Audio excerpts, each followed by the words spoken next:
કરજણ જૂના બજાર પ્રવેશ દ્વાર નજીક આવેલી ખુલ્લી ગટર અકસ્માતને આમંત્રણ આપી રહી હોય તેવું લાગી રહ્યું છે. સ્થાનિક અને તંત્રની બેદરકારી લોકોની સામે આવી. કરજણ નગર જૂના બજાર પ્રવેશ દ્વાર નજીક રોડની બિલકુલ બાજુમાં ખુલ્લી ગટર લાંબા સમયથી જોખમરૂપ સ્થિતિમાં જોવા મળી. સ્થાનિકોના જણાવ્યા મુજબ આ ગટર એટલી બધી ઊંડી છે કે જાણે નાનો કૂવો હોય તેવું લાગી રહ્યું છે. ખાસ કરીને રાત્રિના સમય દરમિયાન જે સ્ટ્રીટ લાઇટોના અપૂરતી વ્યવસ્થા વચ્ચે કોઈ વાહન ચાલક આ કૂવામાં પડશે, આ ગટરમાં પડશે, તેનો જવાબદાર કોણ?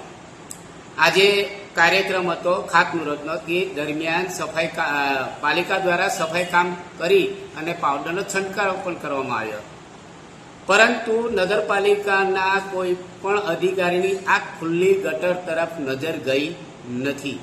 એટલે નાગરિકોની અપીલ છે કે વહેલામાં વહેલી તકે કોઈ દુર્ઘટના ના સર્જાય અને યોગ્ય રીતે એનું મજબૂત ઢાંકણ લગાવી અને એની